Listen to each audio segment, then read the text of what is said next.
as you know, late last week, we officially put the 2022 NBA draft in the rearview mirror. For the 13th straight year, a college freshman was the number one pick, this time Paolo Banchero.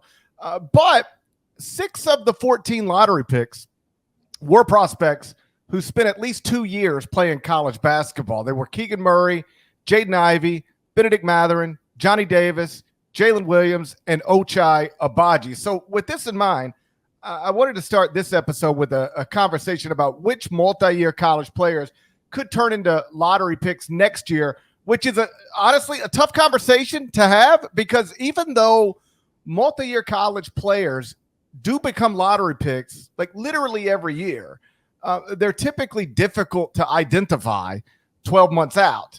If they were easy to identify 12 months out, they would have probably just been in the NBA draft. Like the Paolo Bancheros, the Chet Holmgrens, those are easy to identify 12 months out. We already know Victor Wembanyama and Scoot Henderson are going to be lottery picks next year. But which players did we just watch play in college and who are returning to college? Which players could join them in the lottery next year? David Cobb, he put together a list in recent days. You can find it at cbssports.com. So let me ask you this. If you had to bet 10 paychecks on which non-freshman college player will be a lottery pick next year, where would you place your money? Well, obviously, Leaky Black is number one. But after Leaky Black, I think I'd probably go Kris Murray, because his identical twin just went in the lottery. And Kris Murray is a similar player. They're not the same player. I don't necessarily believe that Kris Murray is going to average 23.6 points a game or whatever it was that Keegan averaged this past year at Iowa. But he's a versatile 6'8" forward who can do a whole lot offensively and who can guard pretty much 1 through 5 on the defensive end. And clearly that was attractive with Keegan Murray. Now with Keegan Murray departing, Kris Murray is going to have a huge year for Iowa next year. Bohannon's finally gone as well. So a good bit of their offense is departing. And so that's going to open up the door for Kris Murray to probably be a 16, 17 points per game type of guy for Iowa next season. And yes, he'll be old. He'll be, I think, 23 opening night next year. I guess 23 whenever he would play his first NBA game. So he's old, but that didn't stop him from taking Keegan really high in the draft either. So I think Kris Murray is a pretty safe bet potentially to go in the first round next year. He's certainly a reasonable place to start the list, or at least a reasonable person to put on a list when you're looking for multi-year college players who could be lottery picks. Shot nearly 40% from three on 3.2 attempts per game. So he's 6'8", got good size, a reliable shooter.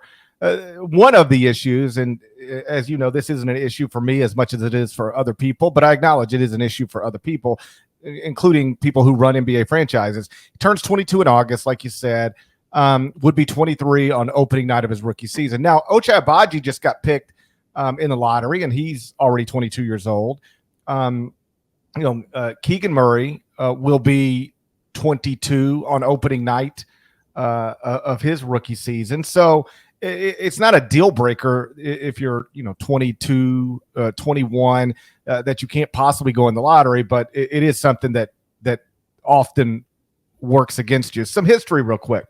I went and looked this up. In the past 5 NBA drafts, an average of 4.2 lottery picks per year have been prospects who spent at least 2 seasons playing college basketball.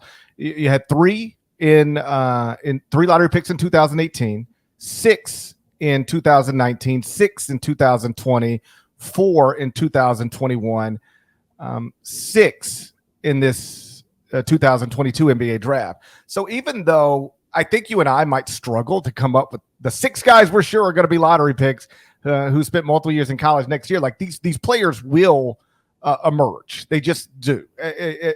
Over the past 5 years, at least 3 in every lottery and as many as 6, on average 4.2. By the way, the number 1 pick, like I said, has been a college freshman 13 straight years. Trivia time. Who was the last non-freshman to go number 1? The last non-freshman to go number 1 would have been, oh gosh, yeah, that's tough. That is tough. I'm going to forfeit my right to answer this question. What's the answer? Blake Griffin in 2009. But he is the guy who you could actually project a year in advance that he would be a lottery pick, because he would have been a lottery pick if he left after his freshman season. He just came back to school. So he's a bit of an exception to the rule, because these days most lottery picks, projected lottery picks, do not come back to school. Only 2 multi-year college players. This sort of surprised me.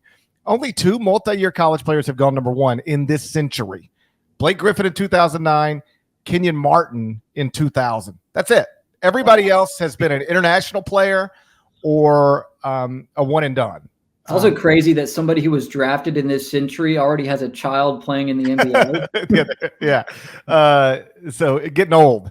Time flies and all that stuff. I went through your list of guys you thought had a chance to become lottery picks, and I know this sounds crazy given what we've seen of him over the past year, but I think if I were going to bet on somebody, I'd probably go with Emoni Bates, just because I still like the talent is still there. The stuff that made him a projected lottery pick, at least in theory, before that disastrous season at Memphis, like that stuff's still there. And he's still only 18, doesn't turn 19 till January. He's still, a long, skilled shot-making wing.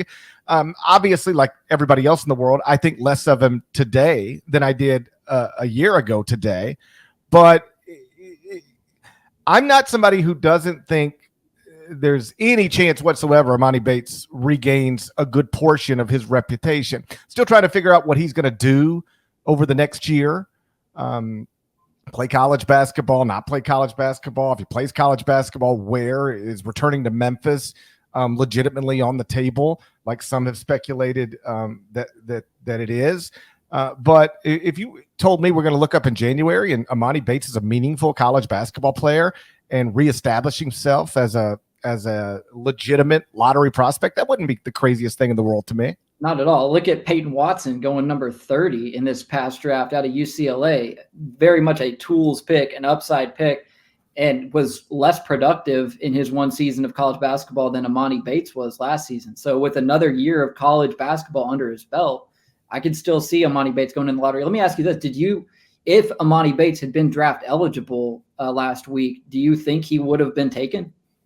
Maybe in the second round. I don't think he would have been taken in the first round. I don't see how you could give him guaranteed money on a rookie scale. But I could see somebody just saying, what else are we going to do with the 38th pick? Like, who else are we getting with this? But let's just go ahead and take Emoni Bates. I think he'd have been picked. I would be skeptical that it would have been in the first round. Yeah, I think Emoni Bates should do G League Ignite, because if he goes to Louisville or he goes to Michigan or he comes back to Memphis, he's signing up for the same experience he just went through, which is being under the microscope at all times, which is having every possession scrutinized heavily, which is those expectations which he's had for the last 5 years continuing to follow him as he plays on national TV multiple days per week and plays in front of tens of thousands of fans in some cases. G League Ignite takes away all the frills. It still gets him a paycheck.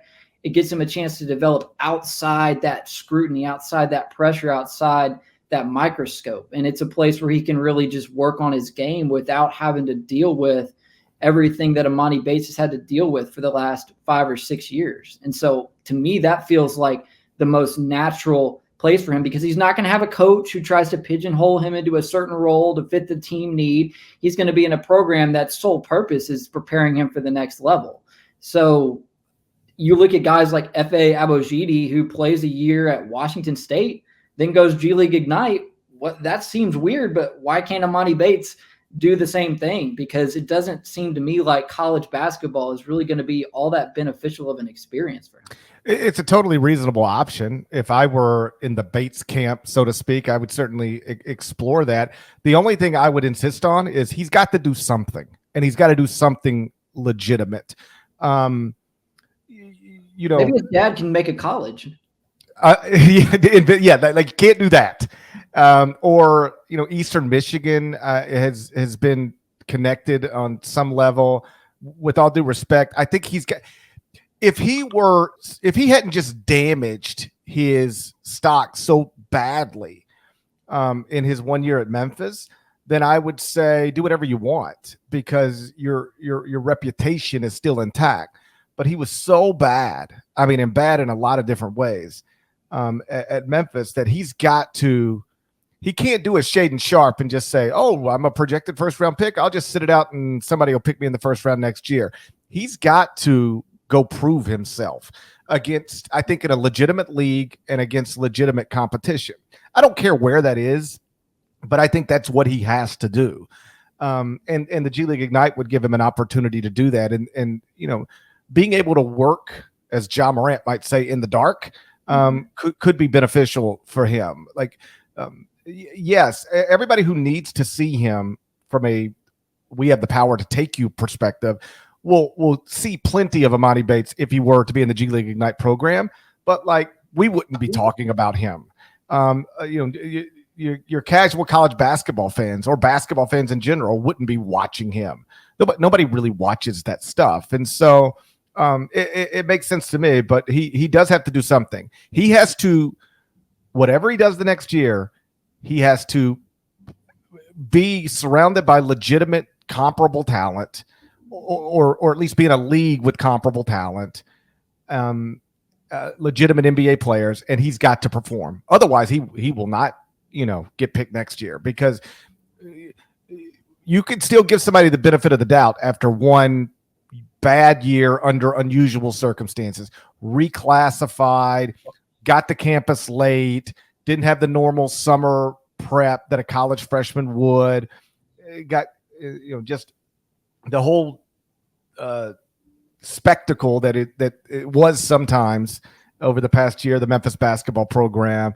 I can write off some of this stuff as, boy, it was just they were really trying to make something work that was going to have a hard time working. But if you're bad for 2 straight years, well, then you're probably, you're probably just bad. There are such things as breakthrough sophomore seasons. Jaden Ivey had one, Keegan Murray had one, Johnny Davis had one. But they were all at least respectable, good as freshmen, and then really broke through as sophomores. Breakthrough junior seasons and breakthrough senior seasons for prospects, those are a little less common. And Jake LaRavia would like a word with you. He's a great example. What the heck, man? Never would have seen him on the top. Wouldn't have even considered ranking him in the top 100 transfers, and then he breaks out. So, you never know. A lot of it depends on where Emoni Bates would end up. I don't think Louisville is a great fit because they need another guard. And I'm we saw Emoni Bates with the ball in his hands as a primary facilitator at Memphis. He was trying to be that next Penny Hardaway, right? Penny was a tall point guard and was going to kind of shepherd that part of Emoni Bates' game, and it really didn't work. And so I see a Louisville roster really in need of a ball handler and a guard. And I don't know if that's what you want Emoni Bates to be doing next season if you're trying to showcase his game for NBA scouts. So even if he does go the college route, I feel like he's got to be real careful about the route that he chooses. Michigan seems like a reasonable fit because he could just go there and kind of be a guy, and they've got other talent around him. There wouldn't be a ton expected of him. It seems to me like he could go there, play between 19 and 25 minutes a night, more as an off-ball type of player, and maybe work on that outside shot a little bit and maybe take on more of a 3-and-D role. That, to me, if he's going to stay in the college game, seems like the more beneficial route rather than, hey, Emoni, you're the guy with the ball in your hands for us. We're trying to make the Sweet 16 this year, and good luck, Yeah, I don't think he needs to be the best player, the perceived best player on a team, because I don't know that he's good enough, or at least he didn't show it last season that he was good enough to be that. I don't really want the ball in his hands. Let's keep it simple. You're a wing with size who can shot create and shot make. Let's do that stuff. Let's get awesome at that stuff, and then we'll worry about trying to be a 6'8" point guard another time, because that whole. What's interesting about that, because when he enrolled at Memphis, that was the idea. And then they abandoned that for the most part within 2 weeks of practices. It wasn't even like they got to the games and they realized he can't play point guard. It was just obvious in the gym. This is not what he's capable of doing right now. So I'd get back to playing to his strengths. What are the things that made him one of the most 15-year-olds one of the best 15-year-old prospects in recent history, 16-year-old prospects in recent history, 17-year-old prospects in recent history. What are the things that he did to establish himself as a, legitimate 5-star prospect? Get back to doing those things and get back to doing them consistently. And then maybe you can get back to showing up in the lottery of mock drafts. But right now, I think most 2023 drafts would have him somewhere bottom of the first, early second. But again, he's so young and so talented. He's got an opportunity to improve on all that stuff. Some other guys that, if you're looking for multi-year college players who could, over the next year develop into lottery picks, you mentioned Marcus Bagley at Arizona State, who is talented but just has barely played. And so that's an interesting name to keep an eye on. Matthew Cleveland at Florida State's, I think, a good name, just because he's a former 5-star prospect who certainly fits the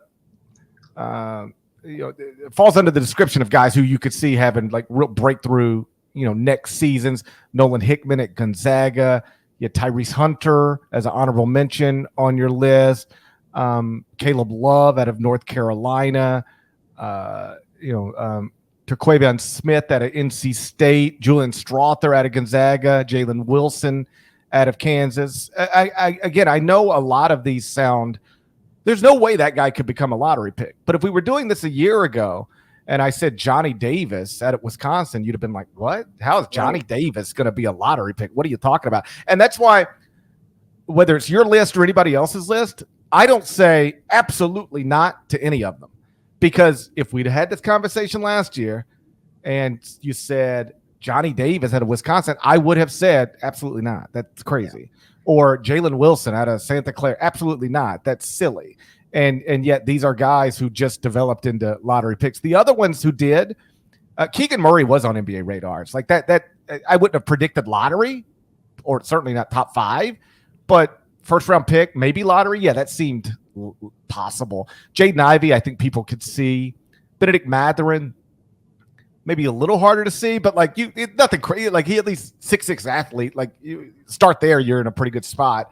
And Ochai Agbaji, I could see that one. Maybe I wouldn't have predicted lottery, but it wasn't hard to envision maybe lottery. But Johnny Davis, Jalen Williams, those were the big surprises. Everybody would have said no way a year ago. So I'm not going to say no way to anybody, because that's a good way to end up on Old Takes Exposed for the 50,000th time. And then look at later in the first round of this draft. You got Dalen Terry at 18. I mean, as recently as a month ago, first round seemed a little bit unlikely for him. He obviously was a late riser, but not somebody who really pops statistically or even showed a whole lot as a freshman to make you think first round pick. Walker Kessler. I mean, I was really high on him in the transfer rankings, but I don't think there was a ton of certainty about his game from an NBA standpoint as he was transferring out from North Carolina to Auburn after barely playing, as a true freshman. And then Wendell Moore Jr. went in the first round as well. So a lot of these guys I'm looking at, and I'm seeing maybe mid to late first round possibilities as well, because you do really have to break through, I feel like, to get into the top 10 as a multi-year college player. And I think some of these guys could. I think Jalen Wilson is somebody in my mind who could be in line for that massive leap next year, because you're talking about the leading returning scorer for the defending national champions. And with Christian Brown gone, with Ochai Agbaji gone, they're not bringing in a ton of ultra elite talent. Like, this is going to be another Bill Self team that isn't one and done oriented. And so he's going to be a guy who's got a chance to shine. And I think if Jalen Wilson improves his 3-point shooting from about 30% for his career so far to say he shoots 36, 37% next year as a versatile 6'8" guy, I definitely could see him going in the lottery.